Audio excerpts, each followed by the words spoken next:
Subhanallah walhamdulillah. Chers téléspectateurs, assalamu alaikum wa rahmatullahi ta'ala barakatuhu. Nous sommes très heureux de vous savoir nombreux devant vos postes téléviseurs pour suivre votre émission La vie du saint prophète Mohammed sallallahu alayhi wa sallam. Et cette vie qui a inondé d'ouvrages. Jusqu'à aujourd'hui, il y a plein d'ouvrages qui ont écrit sur son parcours, son histoire, sa vie. Et aujourd'hui, nous avons réussi sur ces plateaux Imam Bankita Abdallah. Avec lui, nous allons continuer sur cette vie. Et il va encore nous relater comment avait passé la vie de sa jeunesse, le saint prophète Mohammed sallallahu alayhi wa sallam. Imam, assalamu alaikum wa rahmatullahi wa barakatuh. Oui, la fois passée, nous avons parlé avec vous, toujours sur la vie du saint prophète Mohammed sallallahu alayhi wa sallam. Vous avez parlé que lorsque le saint prophète Mohammed sallallahu alayhi wa sallam, dans son jeune âge, est allé, les Mécois demandaient de la pluie, n'est-ce pas? Et il n'y en avait plus pratiquement, et que sa présence suffisait pour qu'il y ait la pluie abondante et qui ne finissait pas. Expliquez au moins la scène et continuez sa vie. Avant toute chose, je rends hommage, gloire et louange à Allah, lui seul qui détient la royauté et la puissance, et j'implore sa grâce sur notre noble prophète Mohammed, sur sa famille et sur ses compagnons. Merci de m'avoir une fois de plus invité pour justement continuer à relater la vie du prophète. Parce que c'est une vie qui est parsemée de beaucoup d'événements, de beaucoup de miracles, et vraiment, nous sommes fiers d'avoir comme messager le prophète Mohammed sallallahu alayhi wa sallam, qui est donc la miséricorde pour toute l'humanité. Merci. Alors, vous savez, quand il avait demandé ses doigts, c'est une invocation qu'il a fait, il a faite justement, qu'il a faite, il était encore enfant, hein, âgé de 7 à 8 ans, hein, donc de 8 ans déjà. Alors, il y a eu vraiment une pluie abondante, et à telle enceinte que même la ville de la Mecque était inondée de pluie, d'eau donc, et même les champs. Et parce que son oncle paternel, Abu Talib, savait déjà, de fond de son cœur, que cet enfant, c'est un signe pour le monde. Et voilà pourquoi il a amené l'enfant. Et tu vois, il a même dit, hein, après cette demande, après cette invocation, il a même dit, oh, un jeune homme au visage ressemblant au soleil, un jeune homme, par sa clémence, a fait appel à la pluie plutôt pour essayer de servir les orphelins et les veuves.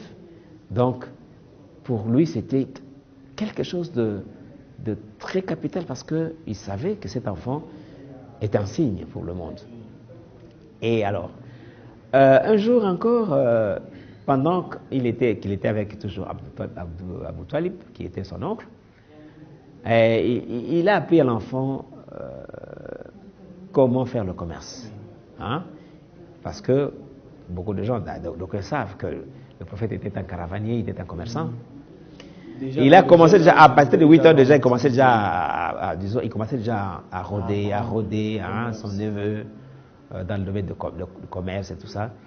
Alors un jour, alors qu'il avait 12 ans, il partait avec son oncle à Cham. Cham, c'est Syrie actuelle, la Syrie actuelle. Oui.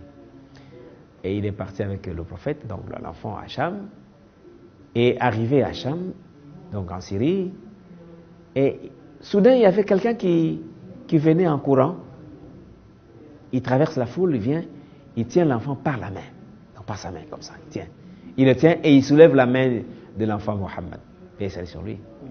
Il dit, voici le guide des mondes, voici le messager du Seigneur des mondes. Et il a vraiment soulevé le bras de l'enfant. Mais alors les Mécois étaient un peu étonnés. Mais comment ce monsieur, c'est qui? Pourquoi il parle comme ça? Et on lui pose la question, même son oncle, et même les sages de la Mecque, dit, mais qu'en est-il exactement? Mais pourquoi? Qu'est-ce qui vous fait dire que c'est lui le guide des mondes? Il a dit bien, hein, guide des mondes, hein, pas du monde, mais des mondes, parce que les mondes, il a utilisé bien le terme, parce qu'il savent que c'est pas lui-même qui parle comme ça, ça vient pas de lui. Je vais expliquer plus tard.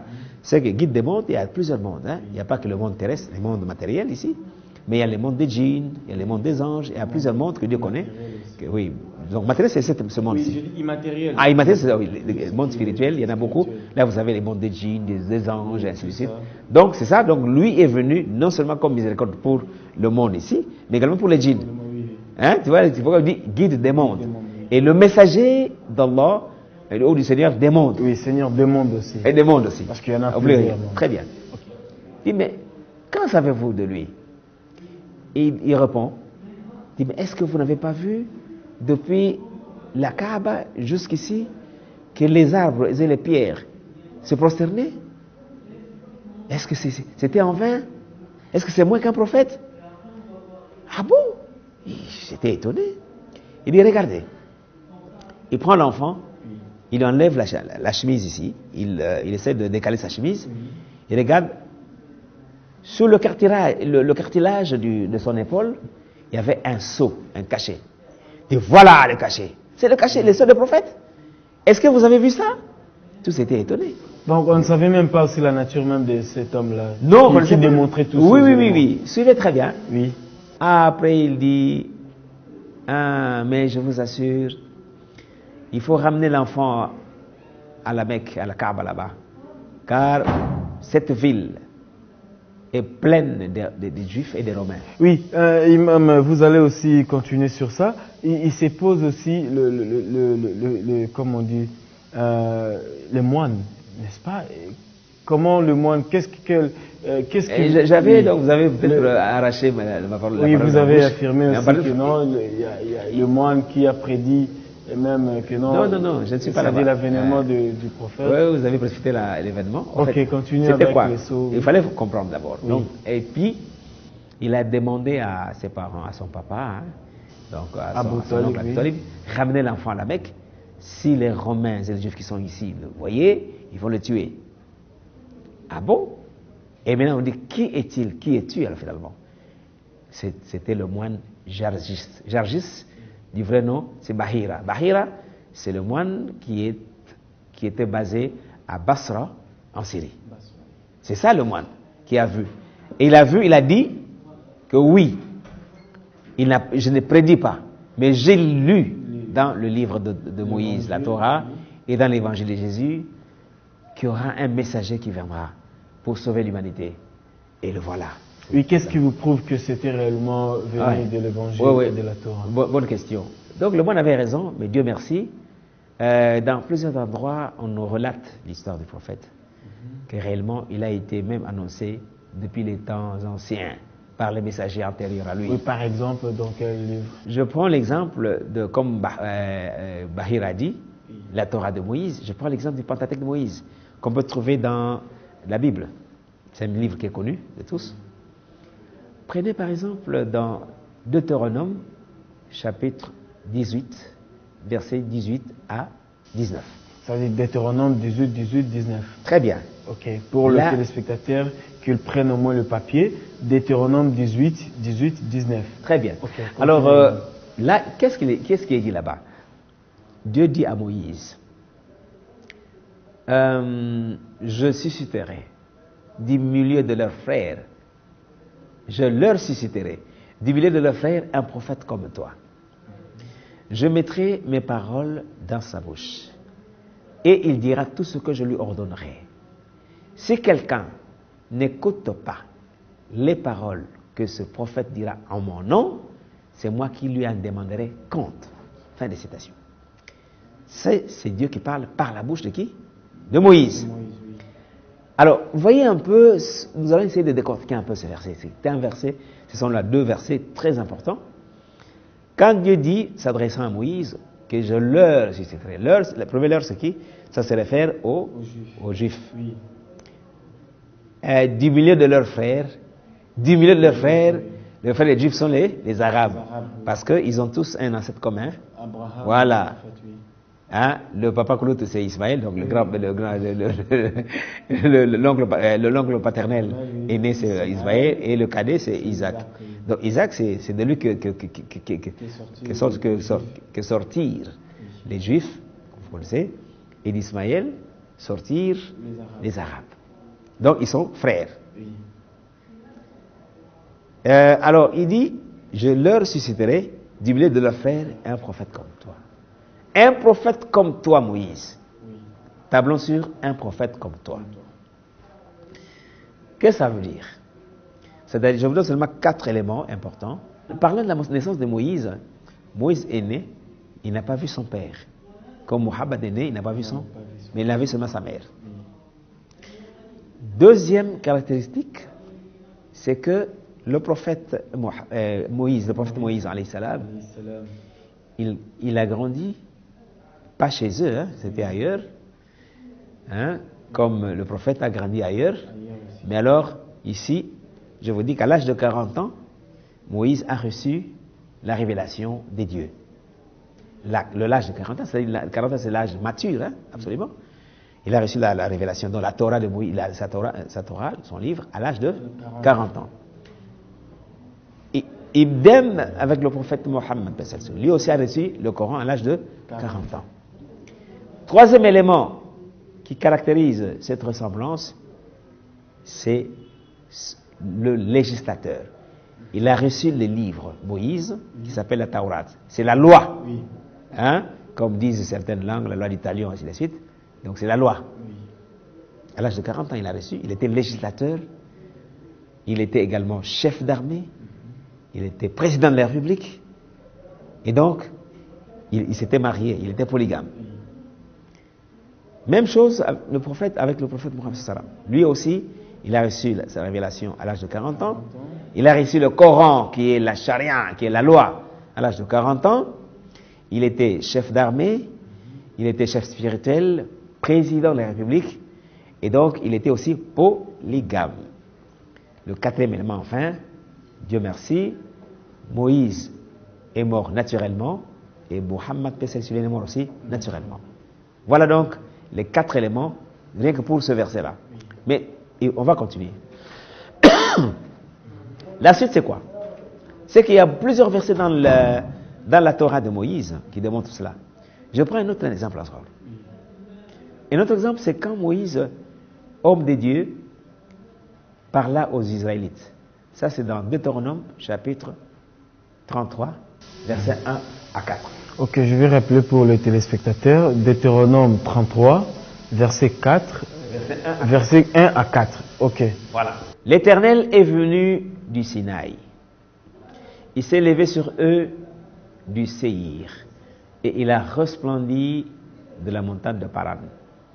Oui, il a de sa droite envoyé le feu de la loi. Oui, l'Éternel aime les peuples. Fin de citation. Vous voyez un peu cette prophétie-là. C'est Moïse qui est en train de parler aux enfants d'Israël. C'est Dieu qui parle par la bouche de Moïse, bien sûr. Quand il dit, donc c'était avant sa mort, que l'Éternel est venu du Sinaï, ça veut dire quoi? Ce sont des symboles. Hein? Il y a Sinaï, il y a Séhir, il y a Paran. Hein? Et il a envoyé le feu de la loi. Tout ça, il faut que nous puissions décortiquer cela. Quand Moïse vous dit que l'Éternel est venu du Sinaï, ça ressemble à lui-même. C'est-à-dire ça marque sa vie à lui. Il a reçu la loi où? Au mont Sinaï.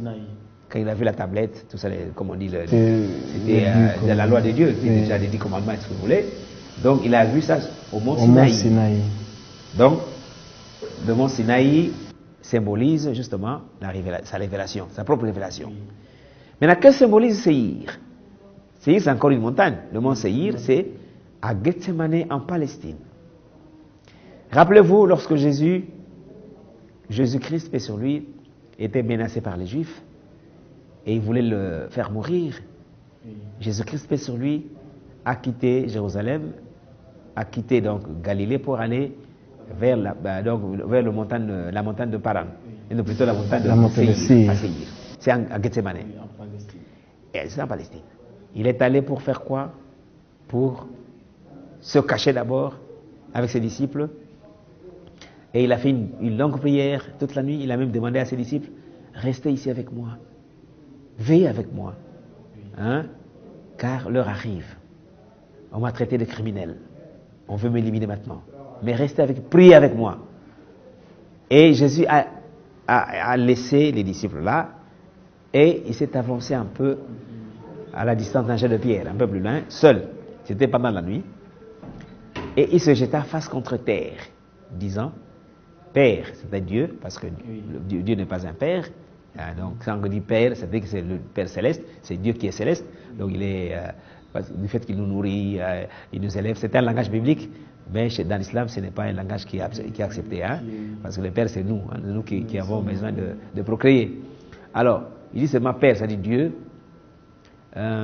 Oh Dieu, fais que cette coupe s'éloigne de moi. Non pas par ma volonté, mais par la tienne. Pourquoi il a demandé ça? Parce que certaines langues disent que non. C'est une parenthèse. Hein, ok, continuez avec la vie des saints prophètes parce que vous risquerez aussi. Une parenthèse, c'est important. Vous êtes aussi dans la matière. Une parenthèse, si vous voulez, je vais rapidement référer à ça. Et que, nous sommes juste derrière les temps, continuez. Justement, alors, bref, quand il a demandé, et automatiquement, un ange lui est apparu pour le fortifier, et c'est là qu'à partir de là, que Jésus a été élevé au ciel. Donc, c'était au mont Séhir, en Palestine. Et quand il dit, par exemple, il a resplendi de la montagne de Paran. Paran, c'est quand Ismaël et sa mère Agar, paix sur eux, se sont réfugiés sur la montagne. Ça s'appelle Pharaon. Pharaon, c'est le des réfugiés. Au-dessus de la montagne, vous avez la montagne, bon, écoutez, hein, vous avez la montagne, la Mecque, la Makka, il y a plusieurs vallées. C'est une vallée avec des collines, des montagnes, tout ça. Et l'une des montagnes, c'est là que Agar, la mère d'Ismaël, lorsqu'Ismaël était encore enfant, ils se sont réfugiés parce que papa Abraham, le patriarche Abraham, paix sur lui, est venu les déposer alors dans le désert. Et c'était à la Mecque. Et donc voilà donc. Mais là, ça vous dit que ça doit symboliser quelqu'un. Ça n'a pas symbolisé Ismaël parce que c'est lui qui est juste le père des Arabes. Ça symbolisait quelqu'un qui descendait d'Ismaël. Rappelez-vous, lorsque Abraham finit de construire la Kaaba avec son fils Ismaël, il a dit à Dieu, comme dit le Coran chapitre 2, verset 127, et rappelez-vous lorsque Abraham et Ismaël élevaient les assises de la maison, ils dirent, ô Seigneur, ô notre Seigneur, fais de nous tes soumis et accepte ceci de nous, car tu es l'audient, l'omniscient, notre Seigneur. Montre-nous nos rites et montre-nous ce que nous devons faire. En fait, il dit, et nous voulons, Seigneur, que vous puissiez envoyer l'un des leurs. Et il a aussi dit, fais de nous tes soumis et de notre descendance une communauté soumise à toi. Et envoie l'un des leurs comme messager parmi eux, qu'il leur récite tes versets, leur enseigne la sagesse et le purifie. C'est-à-dire, celui qui viendra, il va réciter le livre de Dieu, les versets de Dieu, les versets sacrés de Dieu. Il va purifier ses peuples ou ses contemporains et il va leur enseigner quoi? La sagesse. Et voilà donc, c'était donc cette invocation d'Abraham que le prophète Mohammed est venu.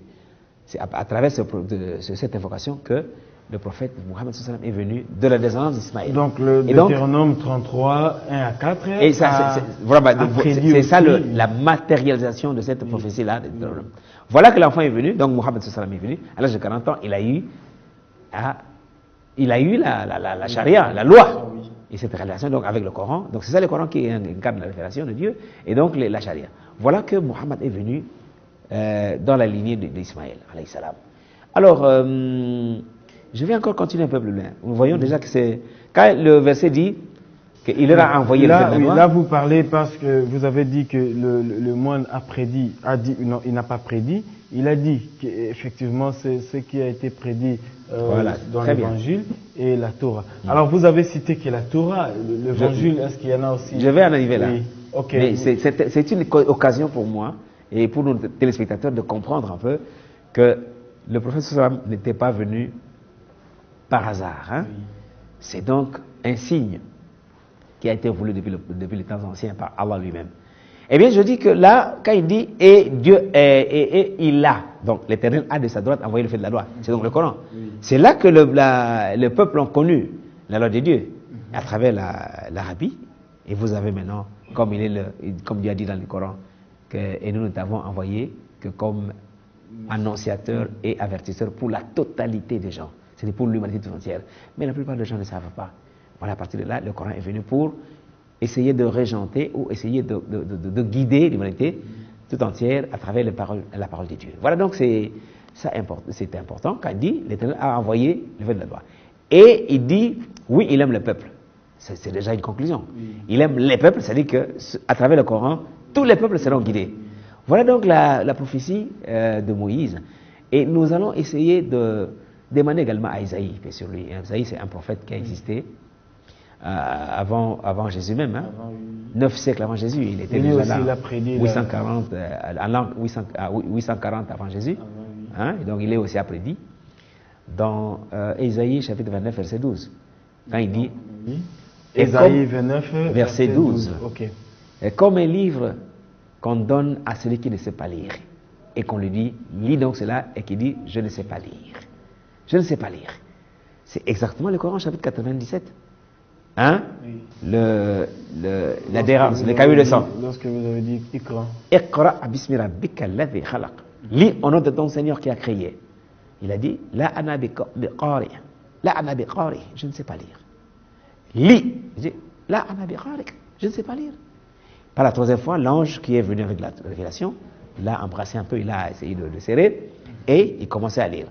Iqra bismi rabbika alladhi khalaq. خلق الإنسان من علق اقرأ وربك الأكرم الذي علم بالقلم علم الإنسان ما لم يعلم.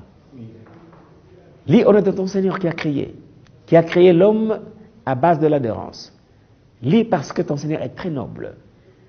Il a enseigné à l'homme à base de la plume, il a enseigné à l'homme par la plume, il a appris à l'homme ce qu'il ne savait pas. Et voilà que les 5 premiers versets constituent la première révélation de Mohammed, et ça se réfère à Isaïe 29 verset 12. Ok, merci cher Imam Abdallah Bankita. Vous avez longuement parlé du saint prophète, de sa vie, et ce n'est pas encore fini parce qu'il en a encore toute une longue vie, et à chaque détail que nous ne saurions peut-être pas, faute de temps, et prochainement, Inch'Allah, vous serez encore avec nous.